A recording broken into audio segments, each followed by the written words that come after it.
indivisible, with liberty and justice for all. Dear Heavenly Father, thank you for this day that you have given us. You're such a wonderful God.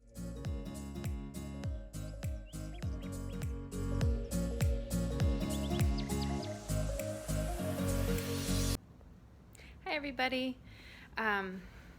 It's been a while since I made my last video, and I've been wanting to make this one for about a week now. You guys have been on my heart to just kind of give you a walkthrough of my classroom. I've been thinking, starting to think about the fall again and lesson planning, and I thought, hey, you know, if there's moms out there who are also thinking about this and trying to make the decision whether or not to homeschool and go for it, or if you guys have already decided to go with the public school and whatever format that looks like, or the private school, you know, everything seems to be so up in the air right now. So I thought if I made a video of what I do every day as a homeschool mom, not curriculum, this is not a heavy video, this is more like the nuts and the bolts. Where do they sit? What's the lighting like? What kind, do I need a printer? Do I need a Xerox machine?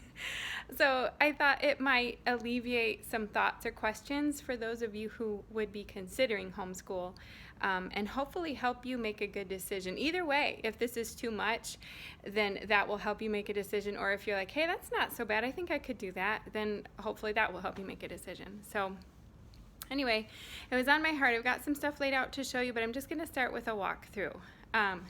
And for those of you who have seen my classroom before, you notice it looks a little different. We are homeschooling in the dining room now. So you can kind of see, got the dining room table here.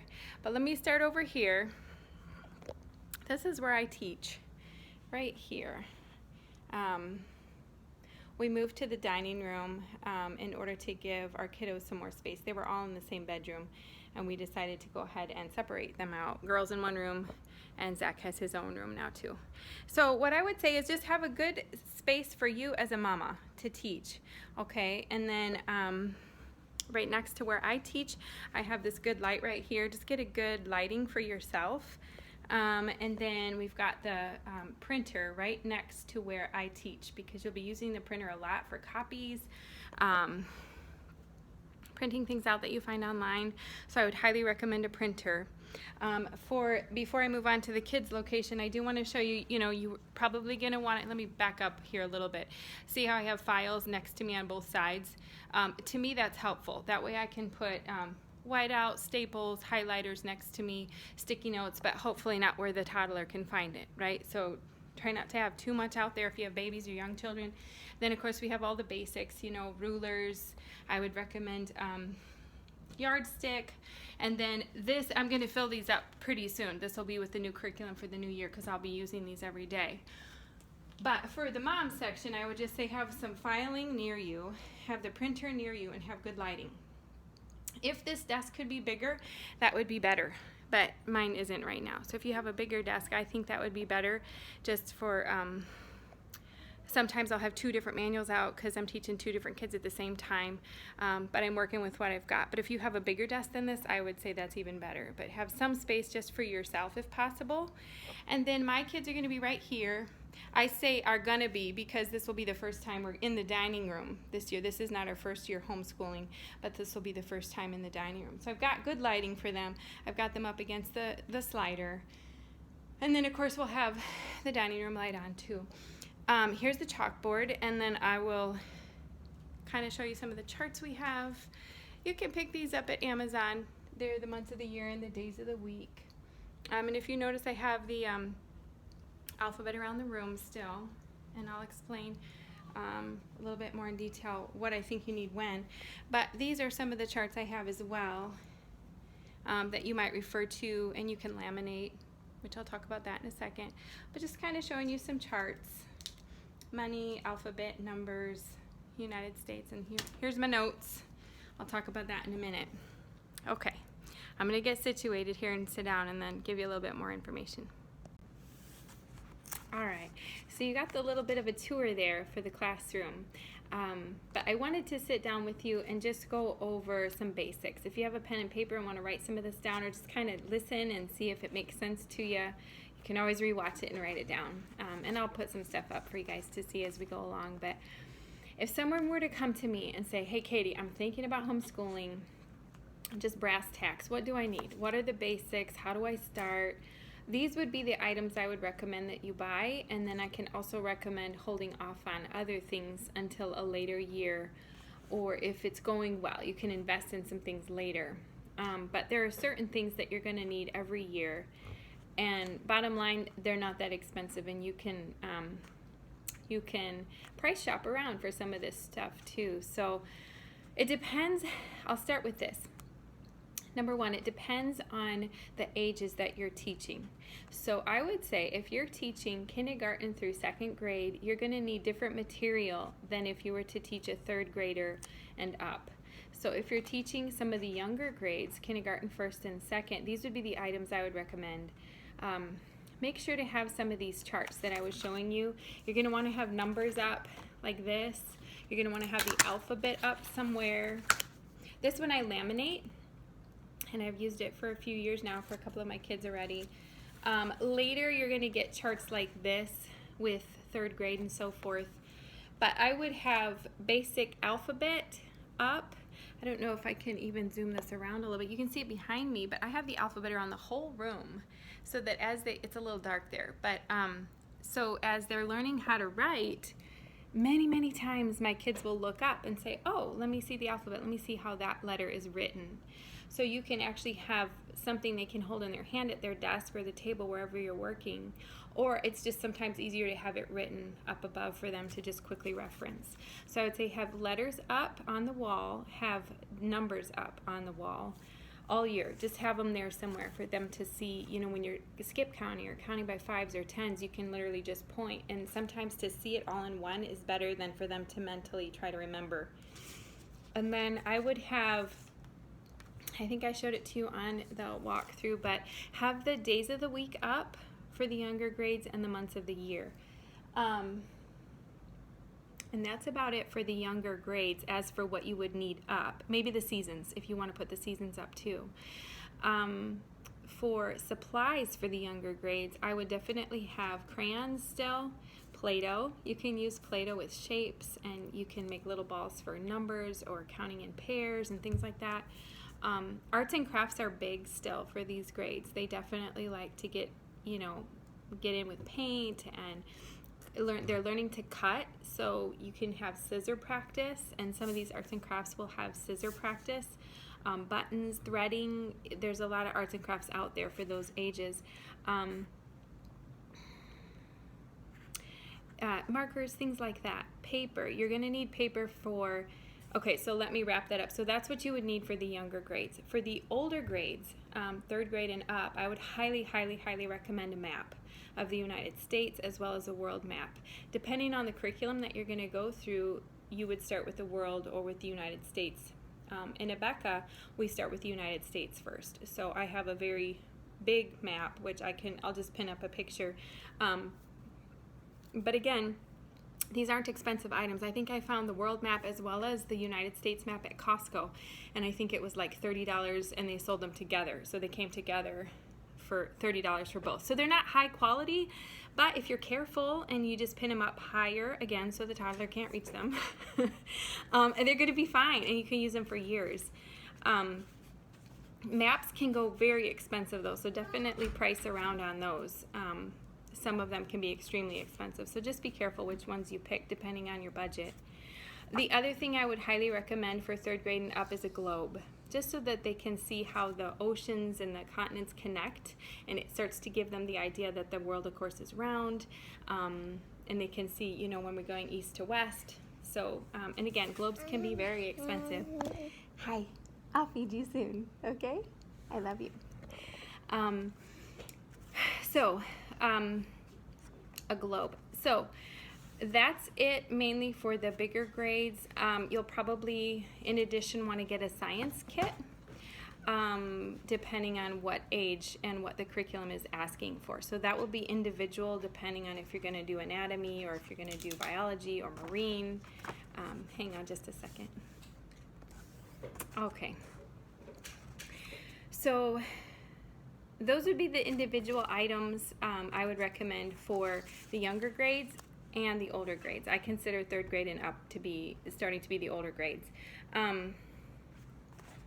What you would need for any grade that you're teaching would be a printer. If you already have one, that's fantastic. Otherwise, I recommend getting a printer that can scan as well as copy, and in color if possible. So that would be kind of a bigger item that you would probably want to invest in, as well as printer cartridges. You want to get a couple of those, and paper. Those are usually the bigger items for the year, depending on how many copies and things that you make or want to print out to include in papers or book reports, or, hey, let's, do this ladybug craft, but Mommy, I really want to print this thing so that I can, draw it. Okay, well, let me print it for you. So things like that come up a lot. And then when they learn to type, of course, in the older grades, you're going to be printing out what they're typing and so on. So you want to have a good printer. You do not need a Xerox machine. That was a joke. I'm trying to tell you guys what you need and what you don't need. So you just need a printer. Laminator, a lot of my mom friends that homeschool have laminator machines. I don't. I just buy the lamination sheets, and then I hold them very carefully and I laminate. So like this one is laminated, my color chart. And I did that by hand. It's harder because you got to trim the edges and so forth, but if you can't afford a lamination machine, just go ahead and they sell them by the sheet as well. But I've also heard that the lamination machines aren't that much money, so I'll leave that up to you guys. But that is helpful to be able to laminate things that you're going to be touching and using every day, like the vowel charts or the number charts, especially like in 1st grade. Of course, you want to get sets of pens, pencils. I use a lot of sticky notes, highlighters, especially like in 3rd and 4th grade. They're learning to highlight the bold items as they're reading through their history and science. Good lighting. I would say definitely make sure that not only you have good lighting, but that your children do, especially when they're reading. It just helps their eyes. You want to make sure that you're not expecting them to read when it's dark or dim lit. That can hurt their eyes. So just look into your lamps and make sure that you've got the desks positioned under good lighting. And also when I say desks, it doesn't have to be desks. Like we picked up these, they're kind of antique desks really. When we picked up these desks, we got them from OfferUp, and I picked those up because that's how I was homeschooled. My parents had those little antique desks for us, and we loved it. But many of my homeschool moms just homeschool on the kitchen table, and that's fine too. So whatever you have, Also, the last thing I would say overall is once you have your all your supplies and you've got your charts and so forth, just kind of look around the room and say, okay, this is where I'm going to teach. I can move easily to face them while I'm teaching, so I'm going to put their desks over here. And then for the older grades, which I did not remember to talk about, I would say a chalkboard is very, very helpful, or a dry erase board, something where they can come up and try to practice what they just saw you write or draw. It's not as necessary probably in the older grades, but in the younger grades they have repetition, and it's another way to have them interact with what they just learned. Okay, here's a circle we're going to draw. We're going to learn halves today. So you draw a circle, you cut it in half, you put 1/2 on this side and 1/2 on that side. Okay, now Taylor, you come up and you draw a circle and you cut it in half. See if you can follow what Mommy just did. So then she comes up, and it's practicing like that. So if you can't afford a chalkboard or you don't have space, that's fine. Just do all of that work on a piece of paper then, if you can't. But if you can, I've seen that it really helps. It gets them up and moving. It gets them to change their pace a little bit. That said, make sure that the chalkboard is easily accessible, and also don't put files or anything in front of it, right? Because you're going to be coming and using it a lot, and they need to stand in front of it.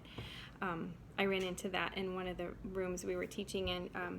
Part of their desks were covering the chalkboard, so that wasn't helpful. I had to adjust it. But that's about it. When you have the basics, rulers, yardsticks, all those things, highlighters, I would just say sit down and decide on your material. So once you have all of the supplies, then decide on your material, your curriculum, and then structure your day, and you're good to go. think, okay, when do I want to start in the morning? When do I want to finish or try to finish? If I start this week in August, let me count the days that would make it, okay, this time in May, June, or July. Or you're going to go all summer. Some homeschool families go all summer. We don't. We take a break. We have, with Abeka, there's 170 lessons. And so whenever we get done with those 170 lessons, then there's a summer break.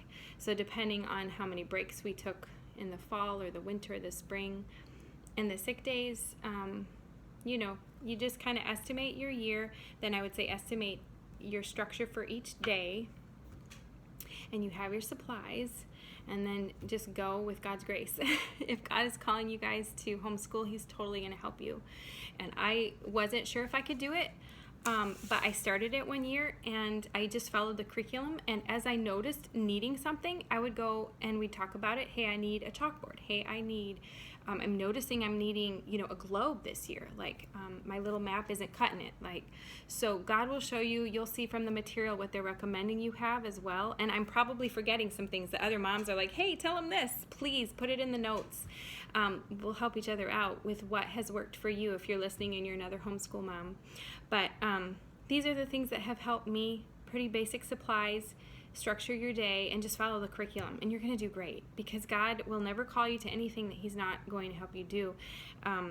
There's a Bible verse that said, he who began a good work in me or you will be faithful to complete it. So go into this being bold, saying, I've got this. God's got this with me, and we're going to do great.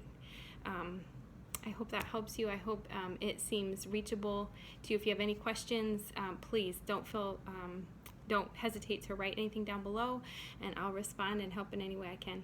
Thank you, and I hope you guys have a great day and a great summer.